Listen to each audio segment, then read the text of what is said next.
जब इंशाल्लाह कश्मीर बनेगा पाकिस्तान। दुनिया की कोई ताकत हमसे जम्मू कश्मीर को नहीं ले सकती।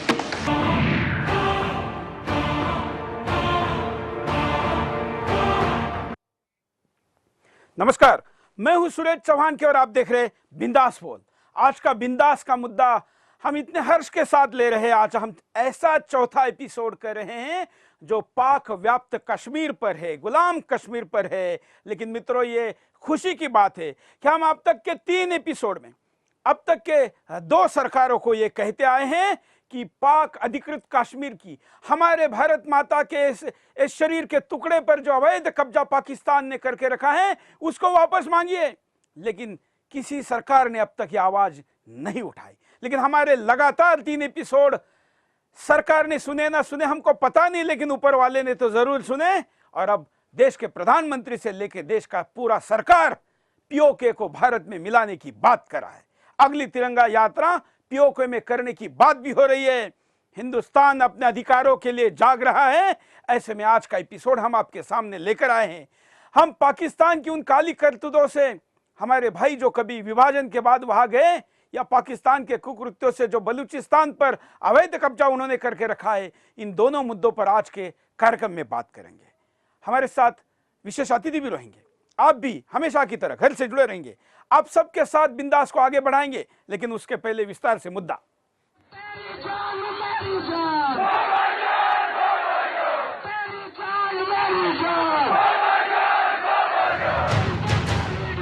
यह है पीओके, पाक अधिकृत कश्मीर, मतलब पाकिस्तान द्वारा जबरदस्ती कब्जाया हुआ कश्मीर, गुलाम कश्मीर।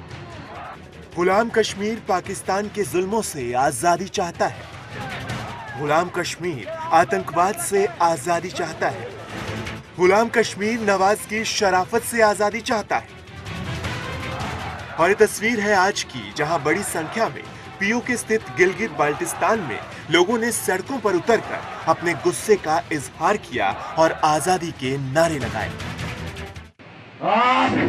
हमें पाकिस्तान की इस डाकू पार्लियामेंट में, इस चोर पार्लियामेंट में, जिसके ऊपर 100 इल्जामात हैं, उसमें बिठाने के लिए आपका कश्मीर का मसला मुतासिर होता है। अब इनकी नाराजगी की वजह भी जरा जान लीजिए। पाकिस्तानी सेना ने 500 युवाओं को इसलिए हिरासत में ले लिया क्योंकि उन्होंने पाकिस्तानी सेना को गिलगित छोड़ने को कहा था। वो पाक आर्मी के अत्याचारों से आजादी चाहते थे। ये पहला मौका नहीं है जब गिलगित बाल्टिस्तान में इस तरह के विरोध प्रदर्शन हुए। ये विरोध सिर्फ पाकिस्तान सरकार और आर्मी के खिलाफ नहीं है, बल्कि ये गुस्सा गिलगित बाल्टिस्तान में चीन की मौजूदगी की वजह से भी है, जिनकी मौजूदगी ने उनके रोजगार भी छीन लिए। पाकिस्तान चाइना का हमसाया नहीं है। पाकिस्तान चाइना का हमसाया हमारी वजह से है, आपकी वजह से है। गिलगित बाल्टिस्तान के 18 लाख अवाम की वजह से है, इस खित्ते की वजह से है। जो पाकिस्तान कश्मीर कश्मीर चिल्लाता फिर रहा है, उसी पाकिस्तान के विरोध में पीओके में पाकिस्तान मुर्दाबाद के नारे सुनाई पड़ रहे हैं। तो फिर पाकिस्तान से पीओके पर ही बात क्यों ना हो जाए? पाकिस्तान से बात होनी चाहिए।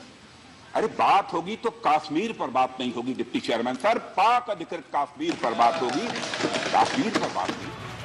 कश्मीर पर पाकिस्तान के साथ अब आर पार की लड़ाई शुरू हो गई। कश्मीर का राग अलापने वाले पाकिस्तान को भारत ने कई मौके दिए, लेकिन पाकिस्तान की हरकतें उस दुम की तरह हैं जो कभी सीधी नहीं हो सकती। मुंगेरी लाल के सपने देखने वाले नवाज शरीफ किस कश्मीर की आजादी की बात कर रहे हैं, जिस कश्मीर की शांति को भंग करने के लिए आतंकी बुरहान वानी को पाकिस्तान से इंपोर्ट किया। वो कश्मीर जो पाकिस्तान की लगाई आग से पिछले 1.5 महीनों से झुलस रहा है। आज वही पाकिस्तान भारत को चिट्ठी लिखने की सोच रहा है कि वो सिर्फ कश्मीर पर ही बात करेगा, जिससे पीओके संभाला नहीं जा रहा, जिसने कश्मीर को दहशत का अड्डा बनाने का कोई मौका नहीं छोड़ा।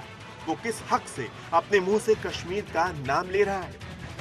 पीओके में उठती पाक विरोधी आवाजों को दुनिया सुन रही है।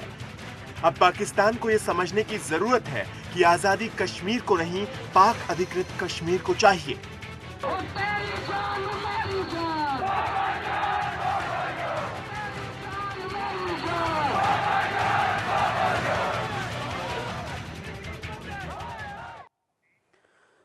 अब हमारे अतिथियों के पास चलते हैं। बीडी मिश्रा जी हमारे साथ जुड़े हैं, पूर्व ब्रिगेडियर है, पूर्व कर्नल टीके टिक्कू जी हमारे साथ है। मैं दोनों का स्वागत करता हूं आज के बिंदास में। हमारे साथ जल्दी ही बलूच के आज़ादी का आंदोलन लड़ने वाली नायला कादरी जी भी स्काइप पर जुड़ेगी। आप लोग घर से जुड़े ही है, घर से या जहां पर भी है मोबाइल से हमारे साथ जुड़े। हम सबकी अभिव्यक्ति पाक अधिकृत कश्मीर, गुलाम कश्मीर को हिंदुस्तान में लाने की दिशा में होगी। हम बात करेंगे कि क्या होना चाहिए। बिंदास के मंच पर बीडी मिश्रा जी और आप दोनों तो सेना के सैनिक रह चुके हैं, योद्धा रह चुके हैं। हम भी मीडिया से सेना में तो नहीं जा पाए, लेकिन मीडिया की सेना खड़ी करके हिंदुस्तान के लिए लड़ते हैं। बहुत बार मैंने इस सुदर्शन के मीडिया मंदिर में अनुभव किया है। मिश्रा जी, आपसे तो बहुत बातें होती है कि हम जिस मुद्दे को बिंदास में उठाते हैं, कुछ समय बाद वो मुद्दा इस देश के भूमि पर वास्तव रूप लेता है।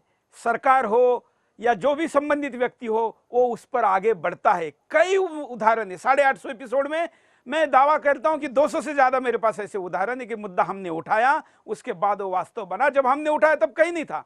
पीओके की चर्चा पिछले किसी भी प्रधानमंत्री ने नहीं की, पिछले किसी भी सरकार ने नहीं की। इस सरकार ने हिम्मत दिखाई है। अब आगे क्या? बीडी मिश्रा जी। चौहानके साहब, आप जो कह रहे हैं कि आप जो मुद्दा उठाते हैं वो सामने हकीकत हो जाता है, तो उसके दो कारण हैं। क्योंकि आप ईमानदारी से मुद्दा उठाते हैं और राष्ट्र प्रथम समझ के मुद्दा उठाते हैं, और इसीलिए होता है। मैं कहना यह चाहूँगा कि जो आपने इसको जो हेडिंग दिया है गुलाम कश्मीर, वाकई वही बात सही है।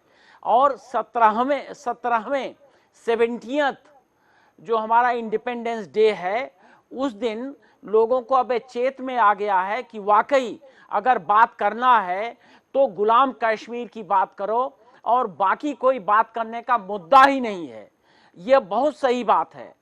मैं कहना यह चाहूँगा कि पाकिस्तान में जो सबसे बड़ी उनका कंपल्शन है, वो उनका कंपल्शन यह है कि वहाँ सिविल गवर्नमेंट के कोई मायने नहीं होते हैं, और वहाँ के आर्मी को तब तक आर्मी का कोई वजूद नहीं रहेगा अगर हिंदुस्तान और पाकिस्तान के रिश्ते सुधर जाएंगे। यह कंपल्शन पाकिस्तान का है। पाकिस्तान इससे उबर नहीं पा रहा है। और दूसरी बात यह है कि प्रधानमंत्री जी श्री नरेंद्र मोदी जी ने जो दो बात कही है, वो बहुत अहम कही है, और शायद 70 साल में यह पहले प्रधानमंत्री हैं जिन्होंने यह बात कही। उन्होंने कहा कि पाकिस्तान को पीओके, पाकिस्तान ऑक्युपाइड कश्मीर और बलूचिस्तान के लिए दुनिया को जवाब देना पड़ेगा। यह बिल्कुल सही बात है।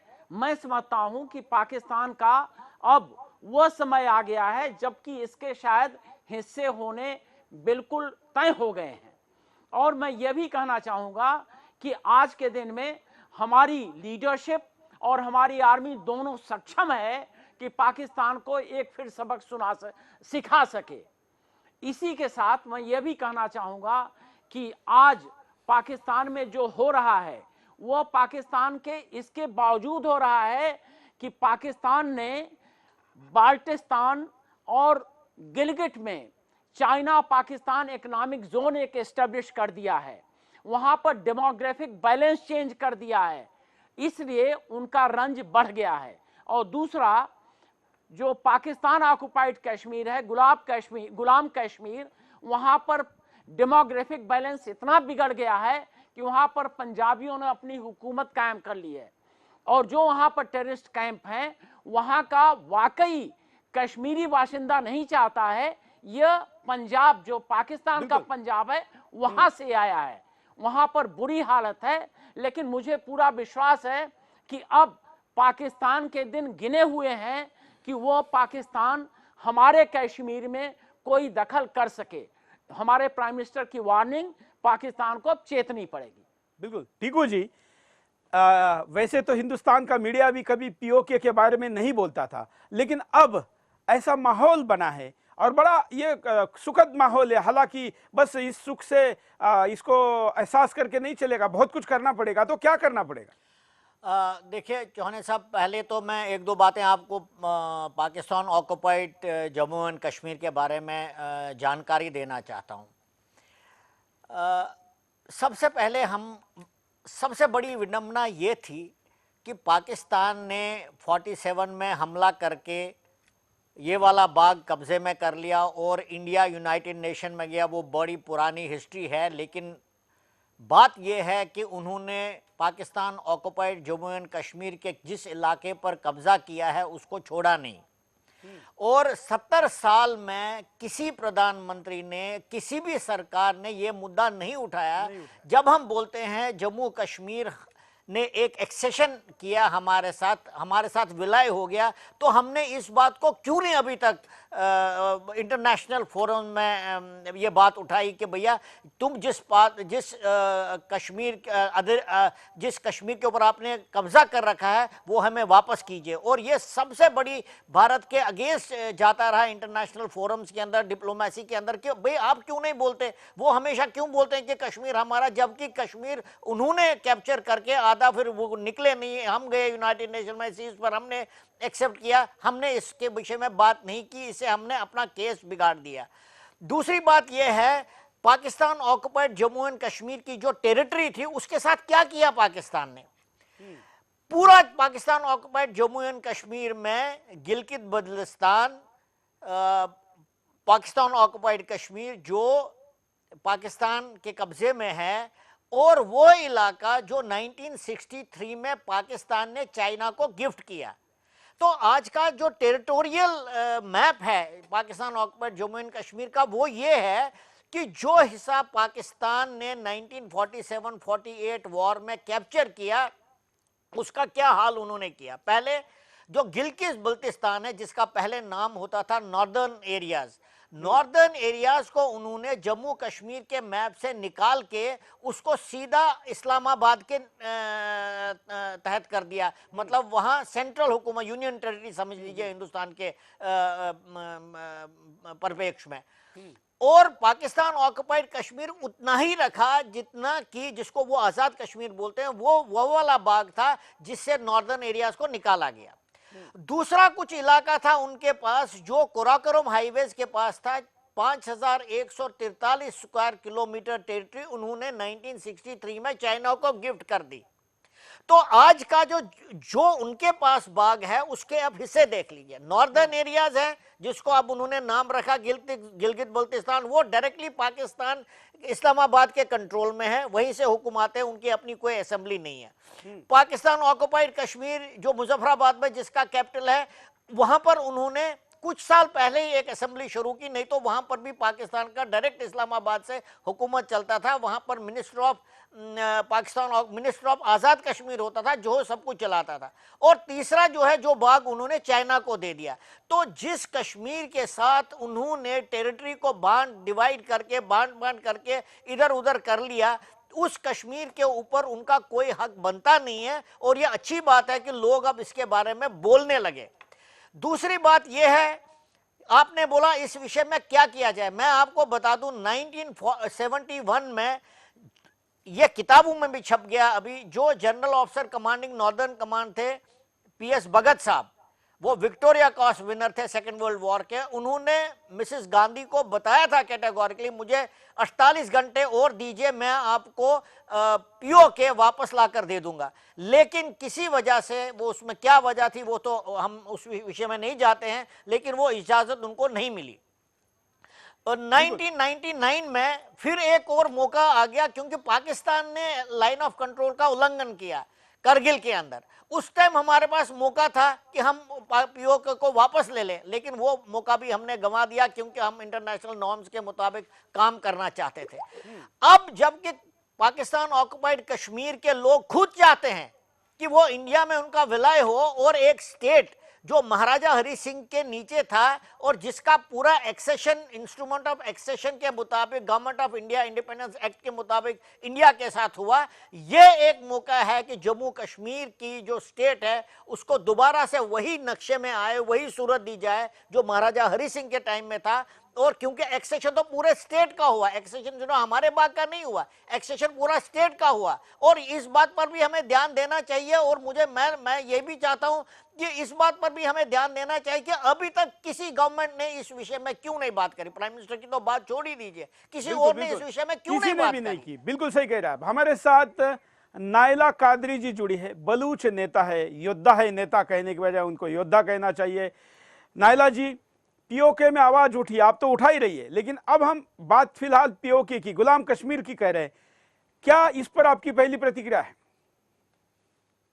देखें, जो पाकिस्तान ने कौमों की एक जेल बना के रखी हुई है, जिसमें कश्मीरी भी कैदी हैं, जिसमें बल्तिस्तानी भी कैदी हैं, जिसमें सिंधी, बलोच सब कैदी हैं, पश्तून सब कैदी हैं। सिर्फ वो एक तबका है जो लाहौर और सियालकोट और गुजरांवाला में रहता है, पंजुक हम उन्हें कहते हैं। पंजाबी इसलिए नहीं कहते कि आपके सिख भाई जो हैं फिर वो नाराज ना हो जाएं।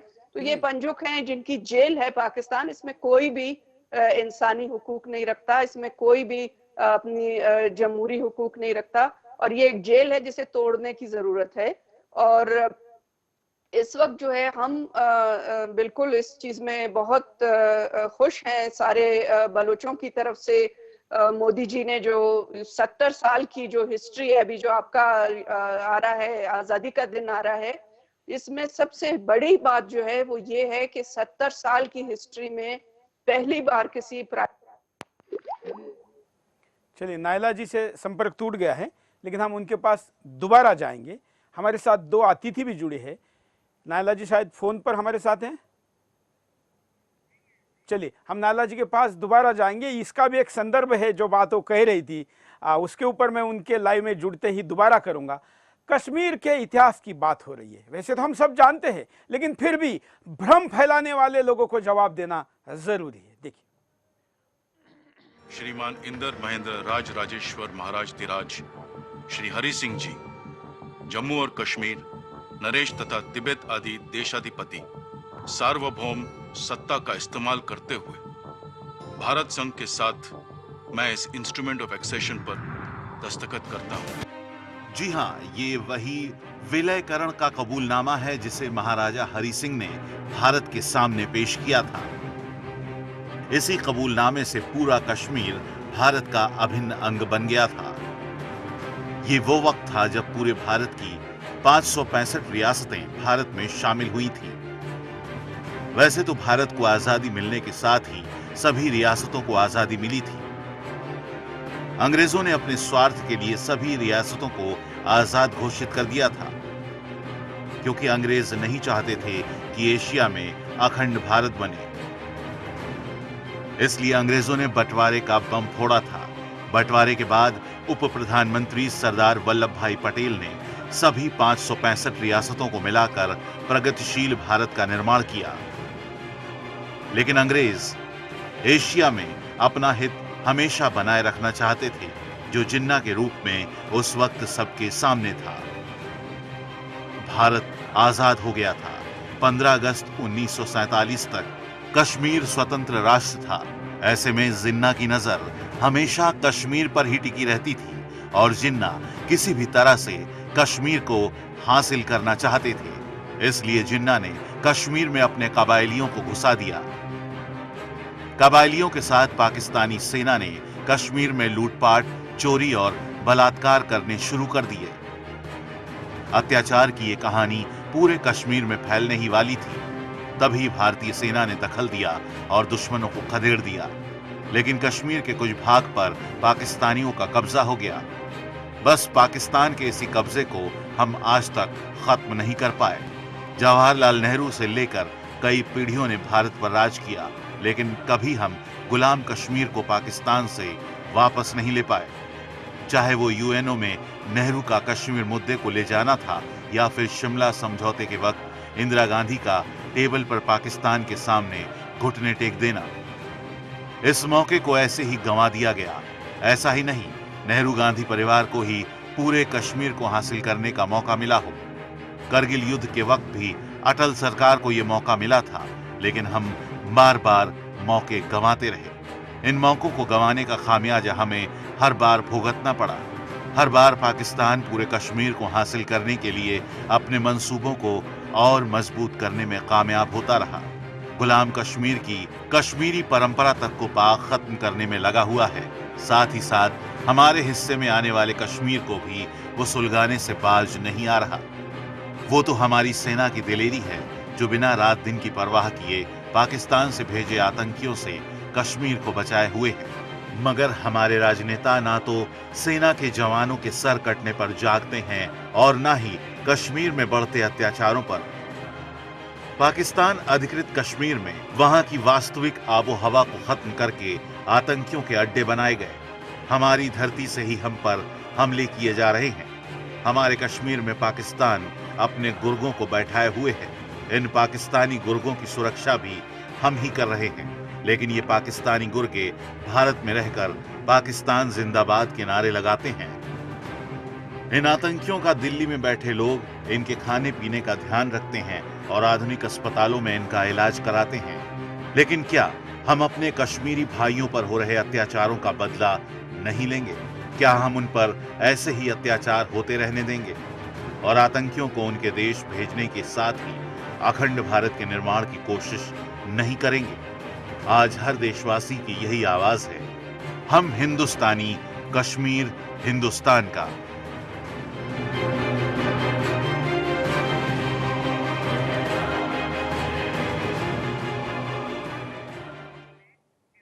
नायला जी हमारे साथ इस पैकेज के पहले थी। नायला जी, आप ये कह रही थी कि हिंदुस्तान के किसी भी प्रधानमंत्री ने, सरकार ने अब तक ये खुलकर बात नहीं की जो इस बार मोदी जी ने की है। और नायला जी, मैंने आपके साथ चलते चलते मैं ये कहा था कि आज आप चलते चलते जो बात बोल रही है, एक दिन इस देश की सरकार बोलेगी। जी, बहुत आपका शुक्रिया और बहुत हम थैंकफुल हैं। आपने एक तरह से बलूचों की तरफ से जब मैं आई और पहली बार बलूचों ने भी इतने खुल के कभी बात नहीं की थी जो मैंने आकर वहाँ की, और पहली बार इतने ओपनली और इंडिया में आके मैंने ये बात की और सबके सामने रखा और ओपनली, यानी सारी कश्तियाँ जलाकर हम भी आए थे और आपने भी जिस तरह से साथ दिया वो हमें तो शिवाजी याद आ गए और बहुत खुल के आपने हमारा। नायला जी से टेलीफोनिक या स्काइप का नेटवर्क टूट रहा है, लेकिन हमारा आपके पास आता हूं, हमारा बलूच के आंदोलन के साथ पक्का रिश्ता बना रहेगा, हमारा नेटवर्क नहीं टूटेगा। हमारे साथ बीडी मिश्रा जी कुछ कहना चाह रहे हैं। मिश्रा जी, जब ये कादरी जी आती हैं तो मैं उनसे एक सवाल भी पूछना चाहूँगा बलूचिस्तान के बारे में, क्योंकि उनको इसके बहुत इल्म है। तो जब कनेक्ट अप होती हैं तो मैं पूछना चाहूँगा एक सवाल। जुड़ी हमसे, जुड़ी है जी, जी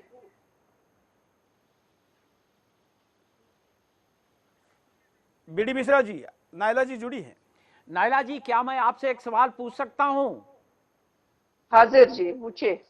नायला जी, क्या यह सच है कि जो खनाते कलात था वो उनका एक एम्बेसडर कराची में होता था पाकिस्तान में, और 227 दिन 227 डेज आपके यहाँ का झंडा कराची में आपका एम्बेसडर फहरा रहा था, और जिन्ना साहब ने इंडिपेंडेंस के पहले अंग्रेजों से कहा था कि बलूचिस्तान एक इंडिपेंडेंट स्टेट होना चाहिए। फिर उसके बाद उस बात से वो मुकर गए थे और फिर आपके यहाँ हमला किया सदर्न बलूचिस्तान पर, और जो खनात के आपके रूलर थे उनसे जबरदस्ती सिग्नेचर करवाया था। क्या ये बात सही है? बात बिल्कुल सही है। कराची, जैकबाबाद जो खानगढ़ है, डेराजात, और जो ये ब्रिटिश इंडिया में जो खान कलात जो बलूचिस्तान के बादशाह थे, 700 साल की बादशाहत, 700 साला रियासत जो थी उस पर हमला किया पाकिस्तान ने।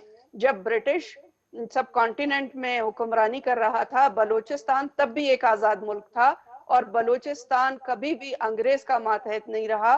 कुछ इलाके उन्होंने हमसे किराए पे या लीज पे लिए थे और चीफ कमिश्नर था उनके मातहत अंग्रेजों के। बिल्कुल। चलिए, हमारे साथ कई कॉलर जुड़े हैं। जब सरकार ने आवाज उठाई है, सुदर्शन आवाज उठा रहा है, तो हम हिंदुस्तान के कॉलर को भी अपनी बात रखने का मौका देंगे, लेकिन एक छोटे से ब्रेक के बाद बिंदास बोल।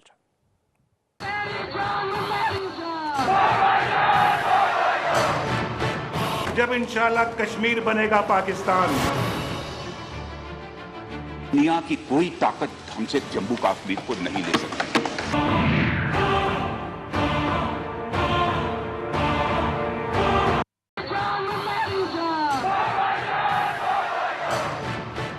जब इंशाल्लाह कश्मीर बनेगा पाकिस्तान। दुनिया की कोई ताकत हमसे जम्मू कश्मीर को नहीं ले सकती।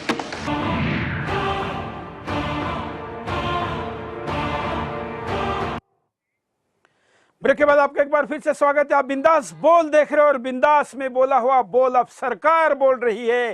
पूरा हिंदुस्तान अगर बोलेगा तो हम गुलाम कश्मीर तो क्या पूरा पाकिस्तान ले सकते हैं, इतनी ताकत हिंदुस्तान में है। लेकिन हमने कभी इसका प्रयास किया ही नहीं है। 70 साल लगे इस देश के प्रधानमंत्री को, जिसने अपने अधिकार की हमारे इस शरीर के हिस्से को अपने वापस मांगने के लिए 70 साल लगे। ये 70 साल का दुख फिर भी इसलिए कम हो गया कि चलो कम से कम बोला है। लेकिन बात केवल बोलने तक नहीं, करने तक होनी चाहिए, परिणाम तक होनी चाहिए। और प्रत्यक्ष परिणाम गुलाम कश्मीर हिंदुस्तान का अविभाज्य अंग था, है और रहेगा, इस स्थिति तक आना चाहिए।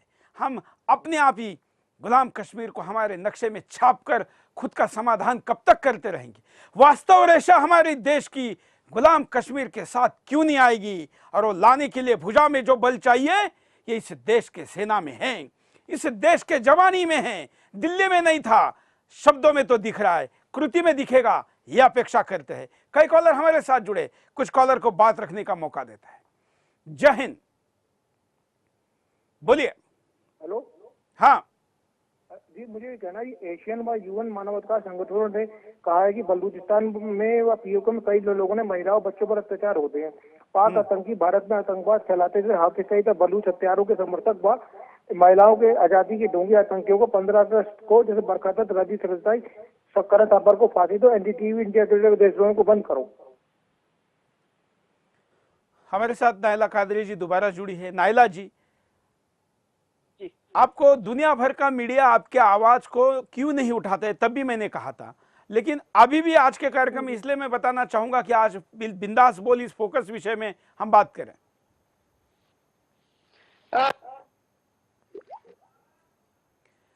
आप समझ सकते हैं नायला जी भूमिगत रहकर काम करती है। हिंदुस्तान में आई थी तो भी बहुत बड़ी मुसीबत से, बड़े मुश्किल से उनको हमने किसी सुरक्षित जगह पर लेकर जाकर कार्यक्रम किया था।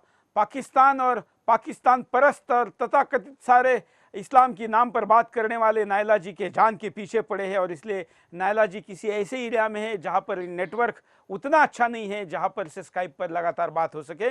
हम फोन पर भी बात नहीं कर पा रहे, लेकिन जैसे जैसे जितनी नायला जी हमारे साथ जुड़ी रहेंगी। नायला जी, जिस हम जानते हैं कि आपके लिए किसी सुरक्षित जगह से जुड़ना बहुत जरूरी है, लेकिन फिर भी मेरा सवाल आपको कनेक्शन टूटने के पहले ये था कि दुनिया भर का मीडिया आपके साथ क्यों नहीं खड़ा रहता है? देखें, सबसे पहल जो की है वो इंडिया के मीडिया ने की, वो भी जब 1 महीने का मैंने दौरा किया इंडिया में और पहली बार इंटरनेशनल मीडिया पे इंडिया की तरफ से बलोच इशू उठा। इसी तरह की कोशिशें जो बलोच लॉबिस्ट हैं, जो बलोच एक्टिविस्ट हैं, पूरी दुनिया में कर रहे हैं। और उनको इसी तरह से अगर हिम्मत करें तो बाकी जो मीडिया है वो भी इसको उठाएगा।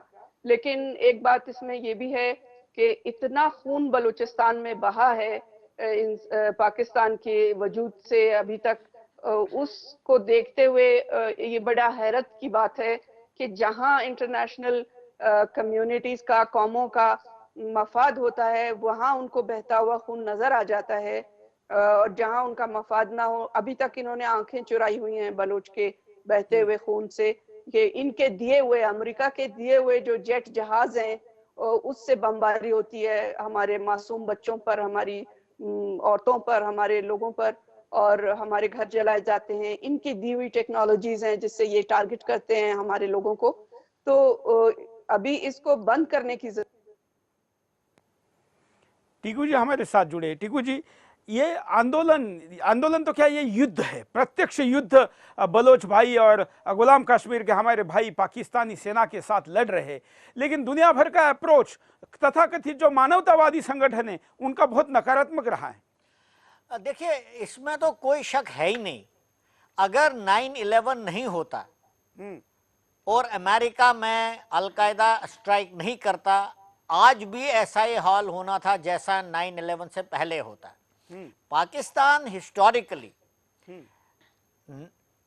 बगदाद पैक्ट, सिएटो और सेंटो का एक भाग रहा है, और ये तीनों जो संगठन थे ये मिलिट्री ब्लॉक्स थे और ये कम्युनिस्टों के अगेंस्ट बनाए हुए थे, और पाकिस्तान इन सब का एक हिस्सा था। और पाकिस्तान की जो आर्मी है वो हमेशा एक पाकिस्तान स्टेट को जो है अमेरिका ने एक वेसल स्टेट, मैं स्ट्रेटेजिक एलाई नहीं बोलूँगा, एक वेसल स्टेट कि जिसके ऊपर आपका पूरा अधिकार है, क्योंकि पाकिस्तान की फौज जो वहाँ के देश को चलाती है वो बिल्कुल अमेरिका के एक सबऑर्डिनेट की तरह काम कर रही थी। और पाकिस्तान का कम्युनिस्ट मूवमेंट रशिया के, सोवियत यूनियन को तोड़ने में, क्योंकि वो एक एलाई थी टर्की के साथ, तो इस वजह से अमेरिका और वेस्टर्न पावर्स जो पाकिस्तान में पाकिस्तान के अगेंस्ट मुहिम चलती थी या नेशनलिस्ट मूवमेंट चलते थे बलूचिस्तान में या कहीं और पर भी, उसके ऊपर वो ध्यान नहीं देते थे, क्योंकि पाकिस्तान को एक वो इस्तेमाल किया जाता था। लेकिन अब पूरा दृश्य बदली हो गया है, पूरे वर्ल्ड के अंदर एक नया थ्रेट पैदा हुआ है, और जिस वजह से लोगों में भी एक पैदा हुई है, एक चेतना सी आई हुई है कि भैया ऐसे तो दुनिया चल नहीं सकती है। आप वही मापदंड रशिया में इस्तेमाल करो, ह्यूमन राइट्स वायलेशन हो रहा है या कहीं पर हो रहा है, और आप बलूचिस्तान और पाकिस्तान ऑक्युपाइड कश्मीर में जो ह्यूमन राइट्स वायलेशन हो उसके बारे में आप बात नहीं करिए। दुनिया काफ़ी आगे बढ़ चुकी है, और सोवियत यूनियन के टूटने के बाद अब यूनिपोलर वर्ल्ड हो गया है, दो खीमों में दुनिया बटी हुई नहीं है, इसलिए लोग उसको अलग प्रकार से देखते हैं। और इसी वजह से अब बलोचियों की स्ट्रगल, सिंधियों की struggle, north west frontier province में, खैबर पख्तूनख्वा में क्या हो रहा है, POJK में क्या हो रहा है, ये सब चीजें अब बाहर आ रही है। बिल्कुल। नायला जी, जो कि अभी आपके युद्ध को अच्छी दिशा मिली है, जो गुलाम कश्मीर के हमारे भाई है उनको आगे क्या करना चाहिए? आज बहुत बड़े पैमाने पर इस कार्यक्रम को गुलाम कश्मीर में देखा जा रहा है, आपको लोग देख रहे हैं, आप उनको क्या संदेश देना चाहिए? देखें, मैं उनको ये बताना चाहती हूँ कि देखें, मुसलमान होने के नाम पर आपको अगर कोई बेवकूफ बनाता है तो पाकिस्तान का इस्लाम से कोई ताल्लुक नहीं है। ये कराए के कातिल हैं, जिन्हें जहां से पैसा मिलता है, इन्होंने बंगालियों का कत्लेआम किया, इन्होंने अफगानों का कत्लेआम किया, ये बलूचों का कत्लेआम कर रहे हैं। और अगर कश्मीर के पास ग्लेशियर ना हो, अगर कश्मीर के पास पानी ना हो, तो इन्हें कश्मीर से कोई दिलचस्पी नहीं है। दूसरी बात कि कश्मीर की जो जोग्राफियाई सूरत हाल है, बल्तिस्तान की जो जोग्राफियाई सूरत हाल है, पाकिस्तान ने ये सारे इलाके चीन पर बेच दिए हैं। यहाँ चीन की फौज बैठी हुई है और यहाँ पर मजहबी नफरतें फैला रही है, यहाँ पर फिरका वाराना जो सेक्टेरियन रॉइट्स हैं वो फैला रहे हैं। तो ये सारी साजिशों का मुकाबला करने के लिए मेरे पास जो सजेशन है वो ये है कि बलोच, सिंधी, पश्तून, कश्मीरी और जो बल्तिस्तानी हैं, हम सब मिलकर एक ग्रुप बनाएं और हम यूनाइटेड नेशंस में मिलके जाएं कि हम पाकिस्तान की इस जेल से नजात चाहते हैं। वो लाहौर को रहने दो, जब वो गिफ्ट करेंगे खालिस्तान को तो करें, लेकिन बाकी पाकिस्तान का चप्पा चप्पा जो है, एक एक कोना जो है वो खून में डूबा हुआ है इन इस्लाम के चैंपियंस के हाथों। ये कराए के कातिल हैं और इनके साथ रहने से बेहतर है कि हम सब हाथ मिलाएं, यानी कश्मीर जो पाकिस्तानी ऑक्युपाइड कश्मीर है, जो बल्तिस्तान है, सिंधी है, बलूच हैं, पश्तून हैं, हम सब हाथ मिलाएं और हम यूनाइटेड नेशंस में मिलके केस फाइल करें, हम मिलके प्रेजेंटेशन दें और इंडिया हमारा साथ दे। अभी जो सुषमा जी जा रही हैं या मोदी जी जा रहे हैं, जो भी दोनों में से जा रहे हैं, उस में अपनी जो इनकी प्रेजेंटेशन है उसमें बलूचिस्तान का और पाकिस्तानी ऑक्युपाइड कश्मीर और गिलगित बल्तिस्तान का, सिंध का इशू जरूर उठाएं और हम आपका साथ देंगे। और इस इशू को यानी एक स्टेटमेंट देके खामोश नहीं होना, क्योंकि अभी आपने 70 साल में देखा कि पाकिस्तानी किस तरह के टैक्स करते हैं, किस तरह की साजिशें करते हैं। अब ये अगर आप लोगों को गिड़गिड़ा के थोड़े दिन के लिए माफी मांगेंगे, कहेंगे हम लाइन ऑफ कंट्रोल पे आप कुछ नहीं करेंगे, आप बलूचिस्तान का इशू मत उठाएं, आप ये मत करें, तो अब खामोश नहीं होना, क्योंकि इन्होंने हमेशा ये टैक्टिक्स इस्तेमाल की। इन्होंने हमेशा इंडिया की गवर्नमेंट्स को थोड़ी थोड़ी जो लालच या थोड़ी थोड़ी स्टिक एंड कैरेट की पॉलिसी रखी, और ये एक छोटा सा किराए के कातिलों का ग्रुप है जो कि इंडिया को ब्लैकमेल करता आया। अब जो इंडिया की स्ट्रॉन्ग गवर्नमेंट है, आपको स्टेप लेना चाहिए, आपको यूएन में इनके खिलाफ आवाज उठानी चाहिए और सारी दुनिया को कहना चाहिए कि पाकिस्तान की फौजी इमदाद बंद कर दें, क्योंकि ये जहाज और ये गोलियां और ये बम जो आप इन्हें देते हैं, ये टेररिस्ट के खिलाफ इस्तेमाल नहीं करते, ये बलोचों के, कश्मीरियों के, बल्तियों के, सिंधियों के, पश्तूनों के खिलाफ इस्तेमाल करते हैं। और जो इनके स्ट्रेटेजिक एसेट्स हैं, जो कि दहशतगर्द ग्रुप्स हैं, उनको तो ये खुद पालते हैं, जिनको आप खत्म करने के लिए इन्हें फंड्स देते हैं, इमदाद देते हैं, ये उन्हें नहीं मारते, उन्हें तो ये खुद दूध पिला के पाल रहे हैं उन सांपों को, ताकि वो इस पूरे खित्ते में इनके स्ट्रेटेजिक एसेट्स बने और पूरे खित्ते का अमन तबाह करें। बिल्कुल नाइला जी, हिंदुस्तान की जनता आपके लिए क्या करे? करोड़ों लोग आपको इस वक्त देख रहे हैं, हिंदुस्तान में रहने वाले, विदेश में रहने वाले। सरकार से तो आपने अपेक्षा व्यक्त की, जनता क्या करे? जनता उठ खड़ी हो, जनता का प्रेशर होगा तो सरकार, और सरकार का प्रेशर होगा तो फौज, सब मिलकर इस मसले को हल करेंगे। आप लोग जलसे करें, आप लोग लिखें, आप लोग सोशल मीडिया पे बोलें, आप अपने यूनिवर्सिटियों में, कॉलेजों में, हर जगह बलूचिस्तान के लिए, पाकिस्तानी ऑक्यूपाइड कश्मीर के लिए, बल्तिस्तान के लिए, सिंध के लिए आप बोलें कि ये कौमों का जो जेनोसाइड हो रहा है, ये जो नस्ल कुशी हो रही है, जो जुल्म है, बमबारी है, हमारी खवातीन को उठा के औरतों को ले जा रहे हैं, हमारे मासूम बच्चों को मार रहे हैं और इनके ऑर्गन्स बेच रहे हैं, दिल, जिगर, गुर्दे, सब चीजें निकाल के बेच रहे हैं ये। और ये बाकायदा पाकिस्तानी फौज का एक माफिया है ऑर्गन ट्रेड का, इसके लिए हमारे लोगों को उठा के ले जाते हैं और फिर उनके ऑर्गन्स निकाल के बेचते हैं।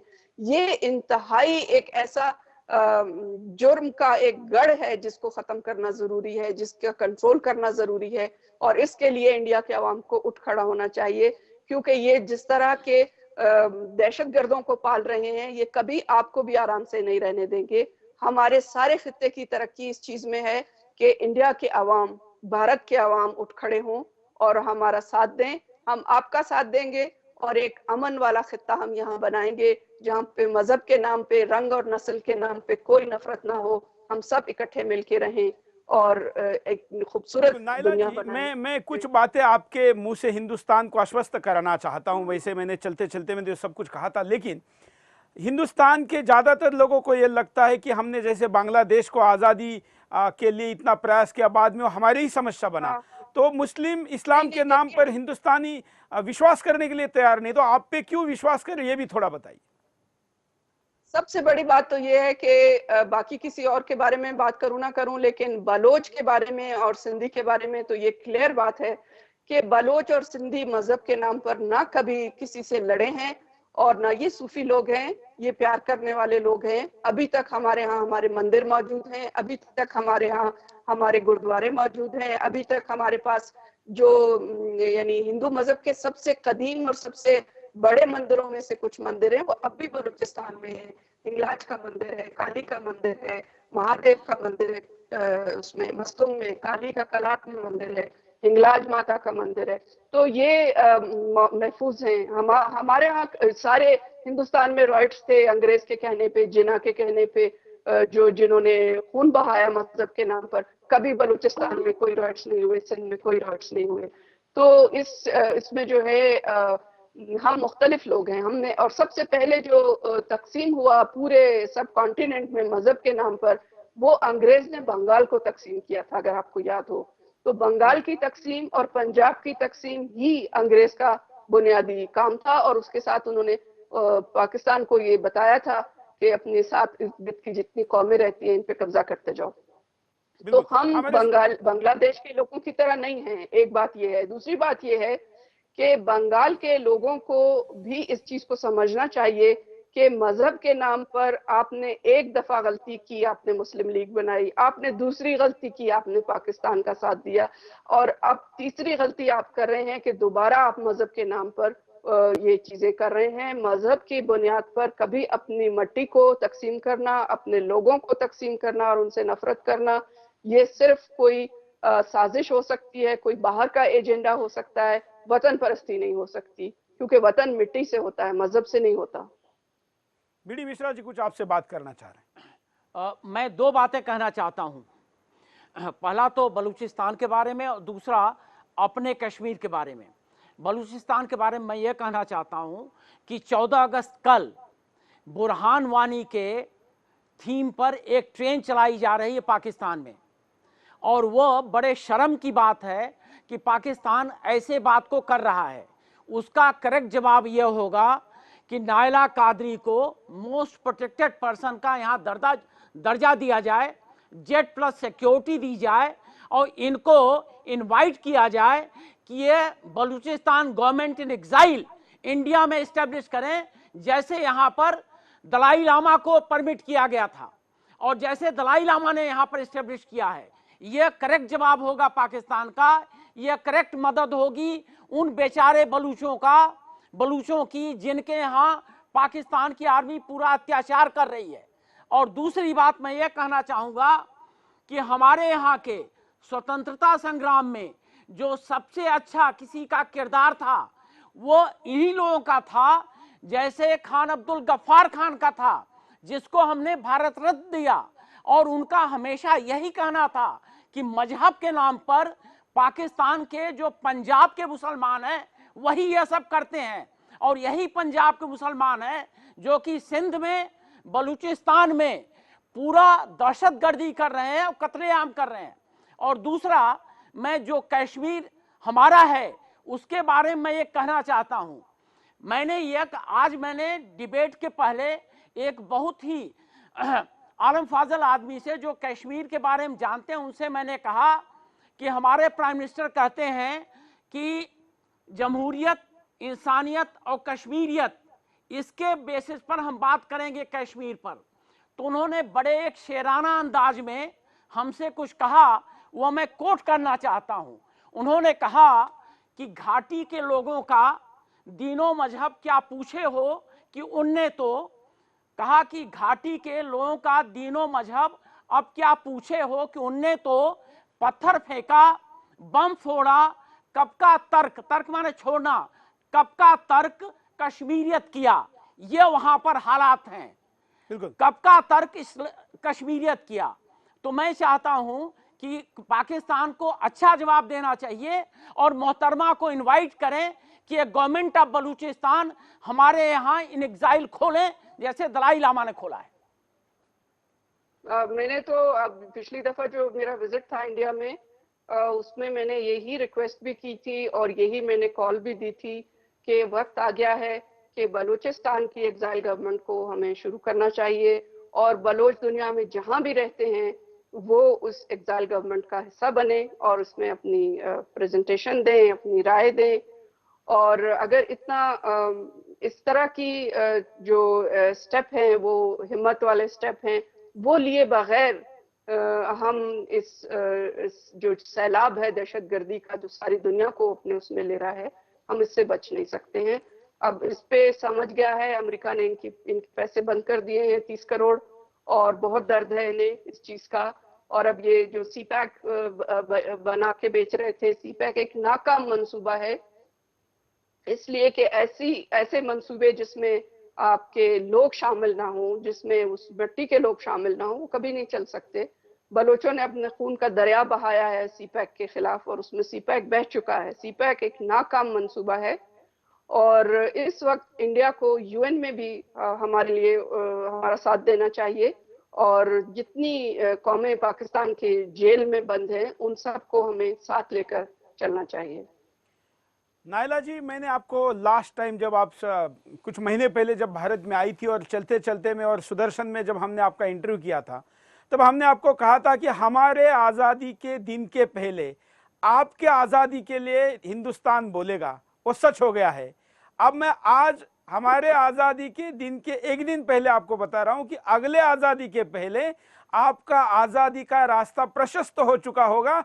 सुदर्शन के मीडिया मंदिर में खड़ा होकर बोल रहा हूं एक पत्रकार के नाते जो ईश्वर को मानता है। ये मैं कोई सरकार की तरफ से नहीं बोल रहा हूं, हिंदुस्तान की जनता की तरफ से बोल रहा हूं, ये सच होगा। बहुत बहुत बहुत शुक्रिया, बहुत शुक्रिया आपके।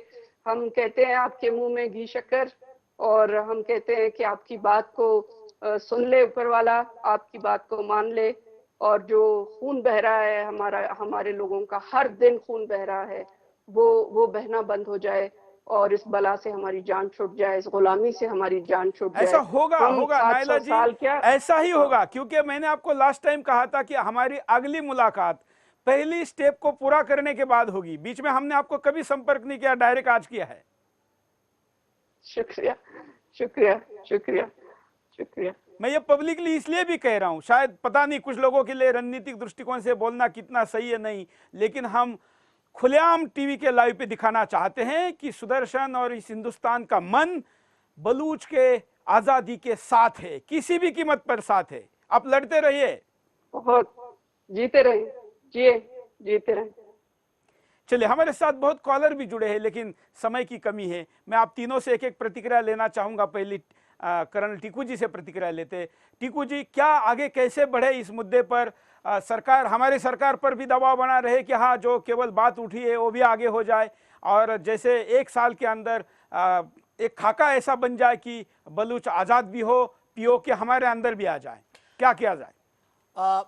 देखिए, पहले तो मैं नायला जी का शुक्रगुजार हूँ, क्योंकि उन्होंने ऐसी बातें बलूचिस्तान के बारे में बताई जिनका हमें कोई इल्म ही नहीं था, कि वहाँ के लोगों को पकड़कर, उनको मारकर, उनके ऑर्गन्स ट्रांसप्लांट करके उनको भेजते हैं। ये बहुत ही शर्मनाक बात है, और मुझे लगता है कि पूरे विश्व ने इस बात के ऊपर ध्यान देना चाहिए, और डेफिनेटली इस पर कार्रवाई करनी चाहिए। इससे बड़ा ह्यूमन राइट वायलेशन कोई हो ही नहीं सकता।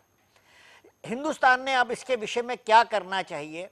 देखिए, हमने 70 साल से पाकिस्तान को एक नॉर्मल स्टेट के तौर पर माना, और हमारी जो रिश्ता था उनके साथ, हमारी जो उनके साथ रिलेशनशिप थी, वो इसी बेसिस पर थी कि पाकिस्तान एक नॉर्मल स्टेट है।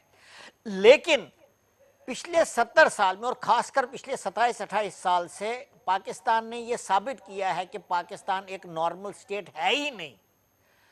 आप किसी भी चीज को देख लिए, किसी भी, वो फेल्ड स्टेट है, टेररिस्ट स्टेट घोषित करने वाले थे उसको, वो अफगानिस्तान में टेररिस्ट भेज रहा है, कश्मीर में टेररिस्ट भेज रहा है, इंडिया में टेररिस्ट भेज रहा है, अपने वहाँ की तो इंडस्ट्री बन गई है, इंडस्ट्री बनी है। तो दुनिया ऐसे मुसीबत वाले देश को कितनी देर तक वो झेल सकता है? और नायला जी ने बहुत अच्छी बात कही है कि इस बरसगीर में, सब कॉन्टिनेंट के अंदर, बलोच, सिंध, तमिल, कश्मीरी, पंजाबी सब एक साथ रहना चाहिए। और आगे हमारे में गुर्बत इतनी ज्यादा है, तो हम इस चीज में क्यों लड़े? और पाकिस्तान के अंदर प्रॉब्लम क्या है? पाकिस्तान के अंदर कोई अकाउंटेबल है ही नहीं।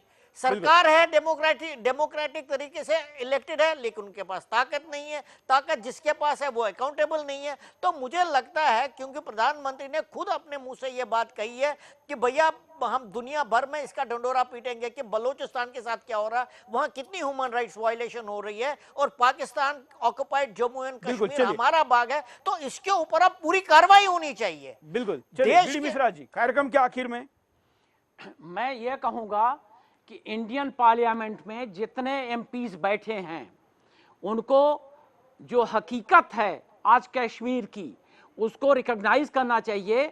सिर्फ क्रिटिसिज्म के लिए प्राइम मिनिस्टर का क्रिटिसिज्म न करें, प्राइम मिनिस्टर के हाथ मजबूत करें, वहां पर आर्मी का मोराल ऊपर करें। बीडी मिश्रा जी, में ऐड में आप अंतिम प्रतिक्रिया दे ले, लेकिन मैं चाहूंगा कि हिंदुस्तान के मीडिया का, कुछ मीडिया का, नहीं, मैं आ रहा था उस पर। आज मैंने बरखा दत्त का एक आर्टिकल पढ़ा, और मुझे बहुत अफसोस हुआ उसको पढ़ के। उसकी कॉपी मेरे पास है हिंदुस्तान टाइम्स में। मैं ये कहता हूं कि बरखा दत्त को भी अपने व्यूज अमेंड करने पड़ेंगी। अगर न अमेंड करना चाहें तो पाकिस्तान शिफ्ट कर जाएं। ये मीडिया का ये रोल है। पाकिस्तान को बढ़ावा देने वाले ये जो मीडिया के लोग हैं, इनको भी रोकना पड़ेगा अपने को, क्योंकि ये देश का बहुत अनहित कर रहे हैं। आर्मी को आप मोरल डाउन कर रहे हैं। और इसी के साथ साथ मैं ये कहूंगा कि पार्लियामेंट में भी तमाम ऐसे एमपीज हैं जो कि विरोध के लिए प्राइम मिनिस्टर की पूरी पॉलिसी का, कश्मीर में उनको जो काम करने का उनका हौसला है उसको गिराना चाहते हैं। ये बंद हो। बिल्कुल। नायला जी, कार्यक्रम के आखिर में क्या कहेगी आप?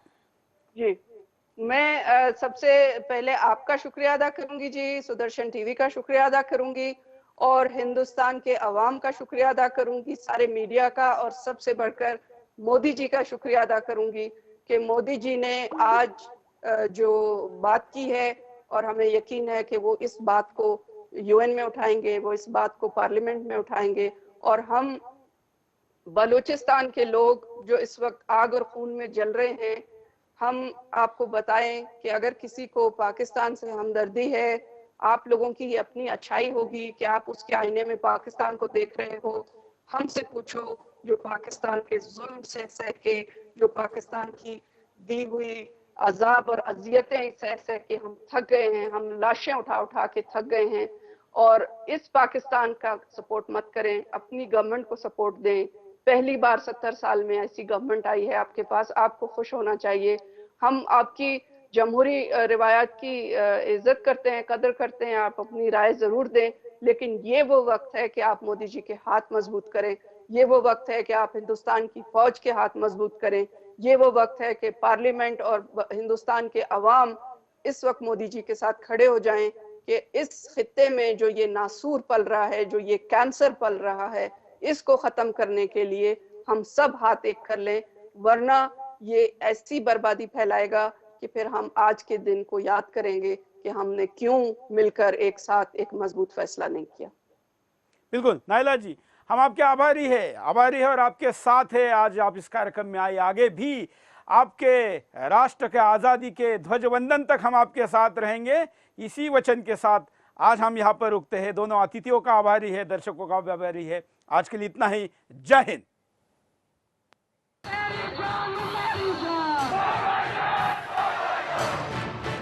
जब इंशाल्लाह कश्मीर बनेगा पाकिस्तान, दुनिया की कोई ताकत हमसे जम्मू कश्मीर को नहीं ले सकती।